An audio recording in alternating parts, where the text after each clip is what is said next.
मेरी सास अपने कपड़े मुझे रोज़ धुलवाती और धुले हुए कपड़े बगैर सुखाए ही अपनी अलमारी में रख देती थी। मैं हैरान रह जाती थी कि उसमें से तो बदबू फैल जाएगी, लेकिन ऐसा नहीं था। मेरी सास किसी को भी अपनी अलमारी के करीब ना आने देती थी।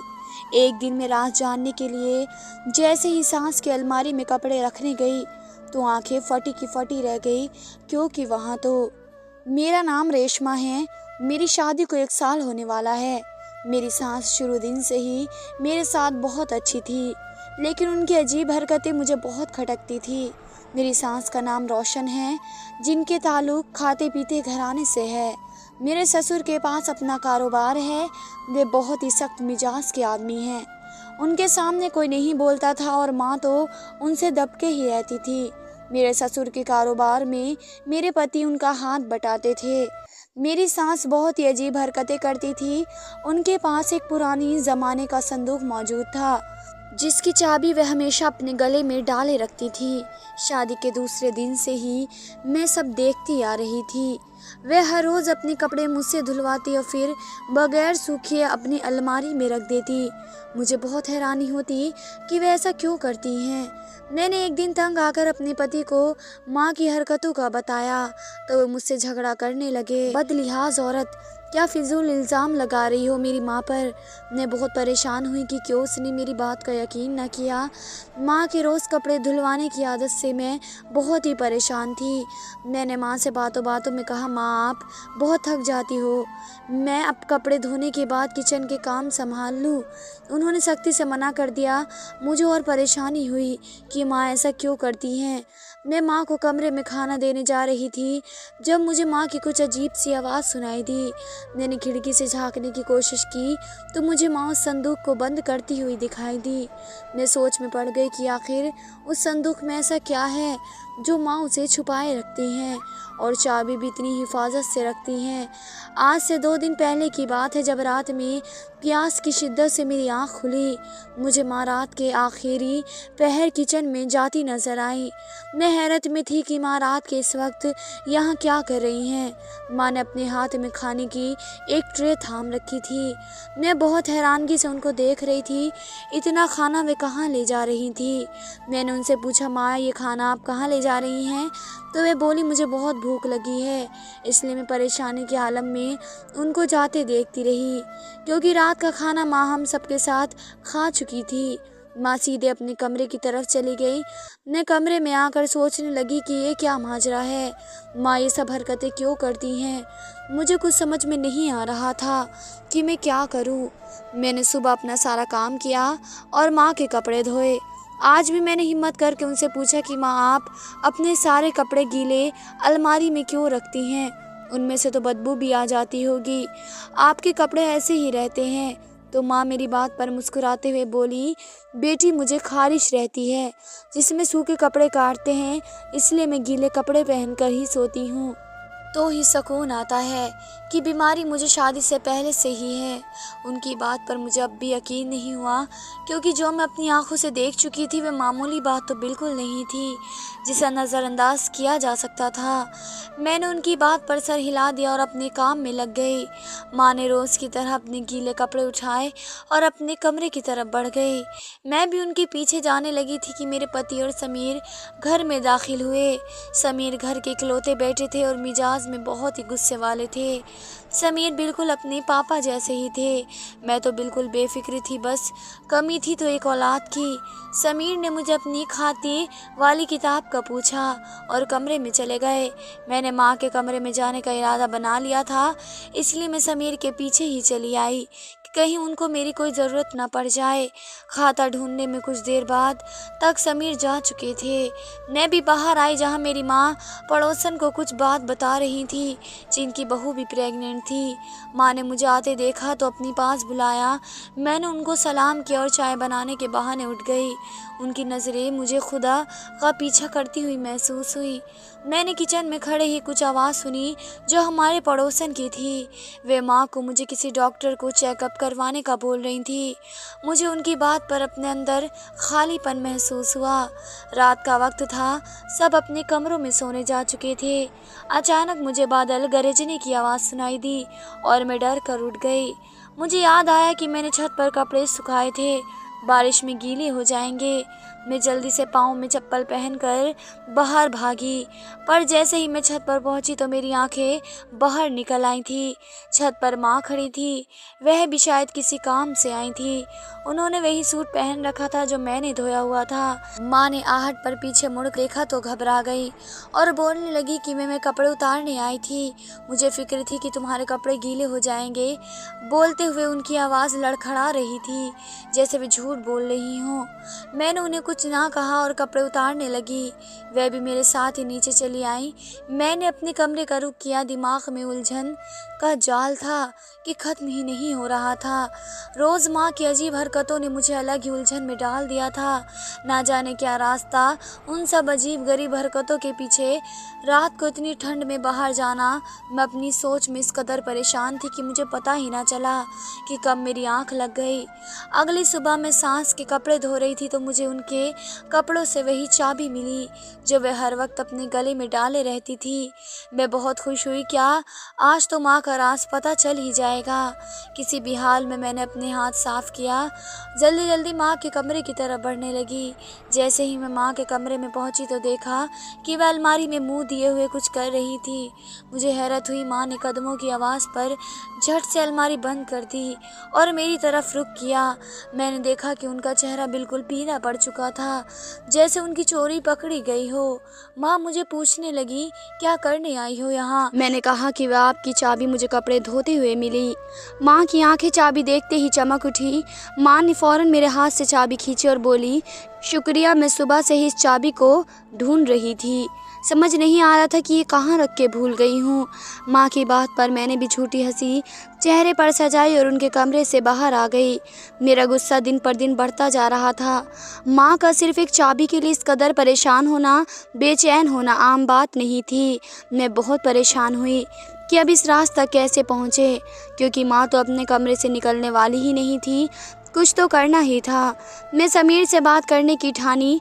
रात को जब सब घर आए तो मैंने उनसे कहा, समीर, क्यों ना इस बार माँ और पापा को कहीं घूमने भेजा जाए, आखिर वह भी इंसान हैं, थोड़ा दिमाग बढ़ जाएगा। माँ और बाबा दोनों ही मसरूफ़ रहते हैं, कहीं जाने का प्लान बनाएं। मेरी बात सुनकर समीर सोच में पड़ गए और बोले, वे सब ठीक है, लेकिन तुम्हें पता है ना पापा के मिजाज का, उनको ऐसी चीज़ें बिल्कुल भी पसंद नहीं हैं। मैं बात करके देखूँगा। समीर ने पापा से बात की तो उन्होंने तो इनकार कर दिया। कुछ दिनों बाद ही किसी रिश्तेदार के यहाँ शादी पर जाना पड़ गया। पापा और समीर तो सुबह सवेरे ही जा चुके थे। मैं घर में बिल्कुल अकेली थी। उससे अच्छा मौका और क्या हो सकता था मेरे पास। मैं जल्दी से बाहर के दरवाजे को कुंडी लगाई और माँ के कमरे में गई। माँ का कमरा घर के तमाम कमरों से बड़ा था। चारों तरफ नजरें घूमती, सोचने लगी कि कैसे सच तक पहुंचा जाए। एक एक चीज़ को मैंने अच्छे से देखा कि शायद माँ किसी चीज़ में चाबी रख गई हूँ। 2 घंटे की मेहनत के बाद भी मुझे कुछ हासिल ना हुआ। ऐसी कोई चीज़ हाथ ना लगी जो माँ के रास्ता पहुँचा सके। मैं मायूस होती बाहर जाने ही लगी थी कि मेरी नज़र अलमारी पर पड़ी। मैंने सोचा क्यों ना छुरी या किसी औजार से उसे खोलूँ। अपनी सोच पर अमल करने के लिए मैं किचन की तरफ भागी और वहाँ से छुरी लाकर अलमारी खोलने की कोशिश करने लगी, पर मेरी किस्मत कुछ ना हो सका। मुझे बड़ा अजीब सा लगा। इतनी देर तक इतनी मेहनत करने के बाद भी नहीं खुला। अब मैं इस रास्ते कैसे पहुंचूंगी जिसने मेरी दिन रात की नींद हराम कर रखी है। ऐसा क्या करूं कि मैं माँ का राज सामने ले आऊं। यह तो खैर नामुमकिन में से था। मैं माँ के कमरे से मायूस होकर निकली और अपने कमरे में आकर बैठ गई। दिमाग बुरी तरह परेशान हो गया था। सारी हरकतें किसी बड़ी बात की तरफ जाती नजर आ रही थी। आखिर कोई क्यों गले में चाबी डाल कर घूमेगा। ऐसा भी क्या है जो बहुत कीमती है और माँ वे सब की नज़रों से बचाना चाहती हैं। मैं तो सोच सोच कर भी थक चुकी थी। आखिरकार दिमाग में धमाके सा हुआ और सारा माजरा देखूं कि वे आखिर करती क्या है, आखिर उनके कपड़ों का क्या राज है। मैंने दिल में पक्का इरादा किया कि अब सबके सामने सच ला कर रहूँगी। मैं अपने कमरे में आराम कर रही थी जब माँ बहुत ही परेशानी के आलम में मेरे कमरे में आई और गुस्से से बोली, तुमने मेरे कमरे की तलाशी ली है? जलील लड़की, तुम्हारी इतनी जुर्रत कैसे हुई? आखिर क्या लेने गई थी तुम वहाँ? किसकी इजाज़त से मेरे कमरे में गई थी। माँ लाल पीली होती मुझ पर बरस रही थी। मैं उनके गुस्से से भरा लाल चेहरा देख रही थी। उनको कैसे पता चला कि मैंने उनके कमरे की तलाशी ली है? वह भी शायद मेरी सोच पढ़ चुकी थी। तभी छुरी मेरे आगे लहराई कि अपनी काली करतूतें वहाँ छोड़ आई। आज तो तुम्हारे पति को बताऊंगी कैसे उसकी बीवी ने मेरा जीना हराम कर रखा है। माँ की बात सुनकर मैं बहुत परेशान हुई, क्योंकि अगर समीर को पता चल जाता तो ना जाने क्या करते। मैंने माँ के आगे हाथ जोड़ दिए, मुझे माफ़ कर दो, आगे से ऐसा कुछ नहीं होगा। माँ मुँह बनाते हुए बाहर चली गई। मैं रोते हुए ऊपर वाले से दुआ करने लगी कि माँ समीर को कुछ ना बताए। शुक्र था कि माँ ने उन्हें कुछ ना बताया, लेकिन उस दिन के बाद माँ ने अपनी नज़रें हर वक्त मुझ पर रखी हुई थी। मैं अब सब छोड़कर उनका ख्याल रखती थी। उन दिनों कारोबार की वजह से पापा और मेरे पति को 15 दिन के लिए बाहर जाना पड़ा। अब घर में सिर्फ मैं और मेरी सास अकेली थी। मेरी सास मुझे दिन रात काम में मसरूफ़ रखती थी। उन दिनों में बात बिल्कुल भूल चुकी थी कि मुझे किसी बात का भी पता लगाना है। माँ मुझे रात को भी काम पर लगा देती थी, ना जाने उन्हें क्या हो गया था। मैं बहुत परेशान रहती थी कि आखिर माँ ऐसा क्यों कर रही हैं मेरे साथ। मैं और माँ एक ही कमरे में सोते रहे, लेकिन अभी तक माँ ने मेरे सामने कोई हरकत ना की थी जिससे कि मेरा शक उन पर जाए। ये पापा के जाने के 5 दिन की बात है, जब माँ को मैंने किचन से काफ़ी सारे खाने की चीज़ें ले जाते देखा। वे सारा सामान एक थाली में भर रही थी। मुझे ताज्जुब हुआ कि माँ ये सामान कहाँ लेकर जाएंगी और किसको देंगी। अभी मेरी हैरत दूर न हुई कि माँ मुझे वापस आती दिखाई दी। मैं जल्दी से उनके आने से पहले सोने के लिए लेट गई। माँ ने कमरे में आकर वह थैला बेड के नीचे रखा और अपने बिस्तर पर जाकर लेट गई। मुझे बहुत हैरानी हुई कि यह क्या हो रहा है। बेड के नीचे थैला रखने का क्या मकसद था? मेरी तो सांस सी रुकने लगी थी। माँ की उल्टी सीधी हरकतों से अब मुझे बेचैनी महसूस होती थी। वे जो करती थी आम बातें तो नहीं थी जिन्हें नज़रअंदाज किया जा सके। मैं दिल ही दिल में सोच रही थी कि बस जल्दी से ये सब सामने आ जाए कि अब माँ क्या करेंगी। लेकिन वह अपनी बेड पर घोड़े गधे बेचकर सो चुकी थी। मेरी नींद आंखों से कोसों दूर थी। माँ ने मुझे मजबूर कर दिया था अपनी हरकतों से कि अब मैं अब हकीकत तक पहुँचूँ। मेरी वे सारी रात आंखों में कटी और सोचती रही कि इन सब से निकलने का हल क्या है। आज माँ की कुछ सहेलियाँ घर आ रही थी। माँ ने मुझे सारा खाना बनाने को बोला। मैंने खाना तैयार करके माँ को बताया। तब तक उनकी सहेलियाँ भी आ चुकी थी। वे सब भी अच्छे खाते पीते घरों से थी। माँ ने उनसे मेरा ताल्लुक़ करवाया। सब बहुत अच्छी थी, सिवाय एक तेज़ तरीके से माँ पर बरस रही थी। वे शायद माँ की काफ़ी दिनों से जानती थी और माँ की काफ़ी करीबी भी थी, जो वे चुपचाप बर्दाश्त करती रहीं। खाने का दौर चला तो माँ ने मुझे अपने कमरे से पान दान लाने को कहा कि खाने के बाद सब पान खाएंगे। मैं माँ के कमरे में आई और पानदान वहाँ से ले जाने लगी। अचानक मेरा पाँव मुड़ा और पानदान नीचे जाकर गिर गया। अभी मैं दर्द से ना संभली थी कि सामने पड़ी चीज़ को देखकर मेरी आंखें फटी की फटी रह गई। वह वही चाबी थी जो मुझे माँ के रास्ते तक पहुँचा सकती थी। मैंने झुकने के अंदाज में वह चाबी ले ली और उसे अपने पल्लू के नीचे छुपा लिया। फिर सारा पानदान समेट कर बाहर चली आई, जहाँ माँ मेरा इंतज़ार कर रही थी। मैंने पानदान माँ को पकड़ा दिया और खुद सर दर्द के बहाने से अपने कमरे में आ गई। मुझे बेहद खुशी थी कि आज रात माँ के सोने के बाद मैं इस रात तक पहुँच पाऊँगी जो माँ हम सब से इतने सालों से छुपा के आ रही हैं। आखिर कौन सी ऐसी वजह थी जो उनको ये करने पर मजबूर करती है। मैं अपने ख्यालों में घूमती जब माँ की आवाज़ सुनाई दी। वे शायद चाय का बोल रही थी। मैंने गहरी सांस भरी और किचन में आ गई। मैंने चाय का पानी चूल्हे पर रखा और चीनी पत्ती डालने लगी, और अचानक ही पत्ती की खुशबू से मुझे चक्कर आने लगे। माँ जो किचन से कुछ लेने आ रही थी, मुझे देखकर फ़ौरन मेरी तरफ बढ़ गई और मुझे गिरने से बचाया। माँ ने जल्दी से मुझे लिटाया और डॉक्टर को बुलाया। जो खबर डॉक्टर ने सुना उसे सुनकर मेरी सारी परेशानी दूर हो गई। दिल में जैसे खुशियों की नई लहर दौड़ गई। मैंने ऊपर वाले का शुक्रिया अदा किया जिसने मेरी ज़िंदगी का सबसे बड़ा सुख दुख में बदल दिया था। माँ तो मेरे सदके मार रही थी। माँ ने मेरा बहुत ख्याल रखना शुरू कर दिया। आखिर वह भी दादी बनने जा रही थी। मैं जब प्रेग्नेंट हुई तो एक दिन माँ मेरे पास एक अजीब सी कमीज़ लेकर आ गई जो काफ़ी गीली थी। मुझे उसे देखते हुए भी अजीब सा महसूस हो रहा था। माँ ने मुझे वे कमीज़ पहनने को कहा। मुझे हैरत हुई, माँ ने मुझे ये कमीज़ क्यों दे रही थी। माँ की बात पर मैंने सर से इनकार कर दिया, ये मैं नहीं पहनूंगी। तो माँ बोली, जब मैं प्रेग्नेंट हुई थी तब मैंने यह पहनी थी, क्योंकि तुम्हारे ससुर को बेटा चाहिए था और यही इस घर की रिवायत है। चाहे कुछ भी हो जाए, पहली औलाद बेटा ही हो। तुम्हारे ससुर ने सख्ती से कहा है कि उन्हें पहला बेटा अपने खानदान का नाम चलाने वाला चाहिए, वरना अपने घर बैठे रहना। मेरे बेटे के लिए लड़कियों की कोई कमी नहीं है। माँ की बात सुनकर मुझे बहुत धक्का सा लगा। पापा आखिर इतनी बड़ी बातें कैसे कर सकते हैं, बेटे का इस कदर गुरूर। मैं रोने लगी तो माँ ने मुझे चुप करवाया और कमीज़ पहनने की रिक्वेस्ट करी और वे वहाँ से चली गई। मैं अजीब नज़रों से पास पड़ी कमीज़ को देखने लगी जो काफ़ी बुरी हालत में थी। मैंने सोच लिया था कि मैं किसी कीमत पर भी कमीज़ नहीं पहनूंगी। मैं माँ के कमरे की बजाय आज अपने कमरे में थी। मुझे कुछ खटकने की आवाज़ सुनाई दी। मैं डर गई। मेरे और माँ के अलावा कौन हो सकता था इस वक्त। मैं हिम्मत करके उठी और बाहर की तरफ कदम बढ़ाया। आज फिर रोज़ की तरह माँ खाना लेकर अपने कमरे में जा रही थी। मुझे समझ ना आया कि क्या करूँ। मैं भी कदम उठाती उनके पीछे चली आई। माँ अपने कमरे में आई और खाना टेबल पर रखा। एक नज़र इधर उधर देखा और बैठ के नीचे रख दिया और संदूक को निकाला और उसे खोलने लगी। जैसे ही माँ ने वह संदूक खोला, मेरे पाँव तले ज़मीन निकल गई। उस संदूक में मौजूद चीज़ों को देखकर मैं हैरत ज़दा हो गई। पूरे संदूक में तरह तरह के खिलौने और कपड़े थे।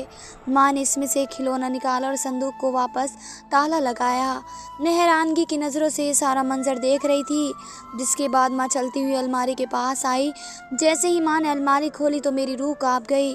अलमारी खुलते ही माँ ने उसे साइड में खिसकाया जहाँ कोई खुफिया रास्ता दिखाई दे रहा था।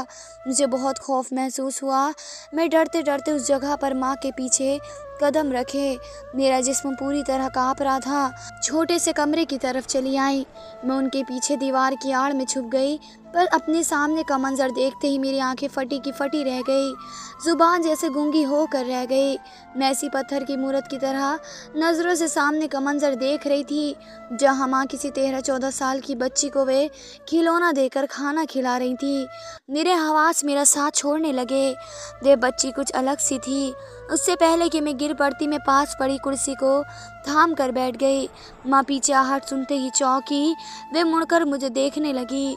मुझे देखते ही उनका रंग फीका हो गया, चेहरा बिल्कुल सफ़ेद पड़ गया। उनको भी समझ आ चुका था कि मैं सारी हकीकत जान चुकी हूँ। माँ ने खुद को संभाला और मेरे सामने आकर खड़ी हो गई। मुझे माँ पर बेहद गुस्सा आ रहा था कि वे ये सब क्या खेल रचा रही हैं। मैंने उनसे सवाल किया, कौन है ये बच्ची और इस तरह उसे सबसे छुपा कर क्यों रखा जाता है। आपने मुझे सच्चाई से आगाह नहीं किया तो मैं अभी पापा को फ़ोन करके बुला लूँगी। मेरी बात सुनकर वे रोने लगी। मेरी धमकी पर वे डर गई और माँ सारी कहानी बताने लगी। मेरी जब शादी हुई हम बहुत गरीब थे। मेरी जिससे शादी हुई वे बहुत गुस्से में मिजाज थे। उन्होंने शादी के बाद से मुझे कोई सुख न दिया। शादी के तीसरे महीने ही उन्होंने और उनके घर वालों ने वारिस की रट लगा रखी थी। उन्हें बेटी के नाम से नफरत थी कि हमें अब बेटा चाहिए। समीर के पापा मुझे दिन रात बांझ होने के ताने देते थे। मैं बहुत परेशान रहने लगी। उन सब बातों की वजह से माँ ने मेरे लिए पीर बाबा के मज़ार पर मन्नत मांगी कि मुझे औलाद हो जाए, और मैं हर रोज़ इस मन्नत का दिया जलाने मज़ार पर जाने लगी। एक रात में वापस आ रही थी कि मेरे कानों में किसी के रोने की आहट हुई। वे किसी बच्चे के रोने की आवाज़ थी। मैं फ़ौरन आवाज़ की तरफ पलटी। जंगल में एक पेड़ के बिल्कुल पास एक बच्ची सफ़ेद कपड़ों में लिपटी हुई मिली। मेरी रूह काँप गई कि कौन बदनसीब है जो इस तरह अपनी औलाद को यहाँ पर छोड़ कर चला आया। मैंने उस बच्ची को लिया और घर आ गई। शायद ये खुदा की तरफ से मेरे लिए इनाम था।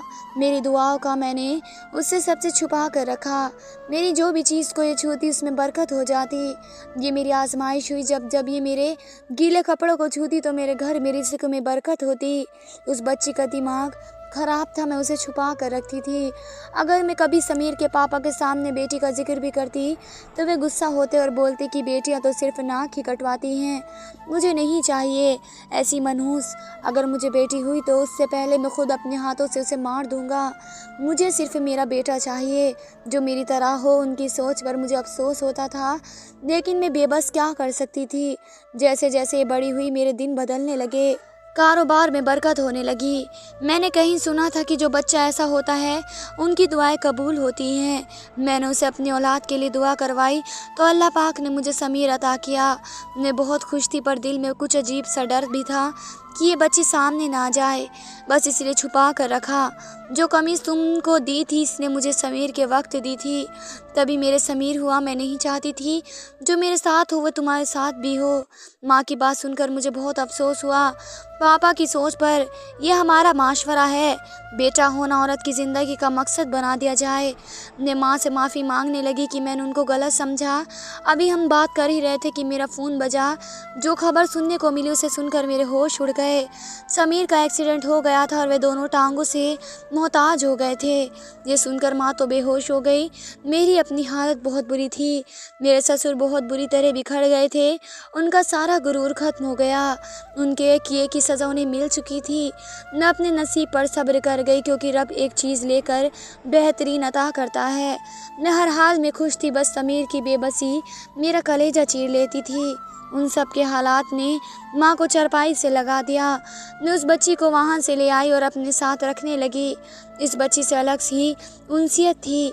अपने घर को बिखरे देखकर मैं ये सोचती थी कि जब लोग मरते हैं तो गरूर कम हो जाता है। बेटियों से नफरत करने वाले सारी ज़िंदगी बेटियों का रोग पाल लेते हैं। गरूर सिर्फ अल्लाह के ज़ात पर अच्छा लगता है। ऐसे अल्फाज से तौबा कर लो जो बाद में आपके लिए सारी ज़िंदगी सज़ा बन जाए। जो लोग अपने नसीब पर घमंड करते हैं तो उनको ऐसे नवाजा जाता है कि बंदा गुमान भी नहीं कर सकता। गरूर खाक से बने और ख्वाब में मिलने वालों के लिए नहीं है, क्योंकि गरूर एक ऐसा नाम है जो सबसे पहले अपने करने वाले को ही डसता है। धन्यवाद दोस्तों।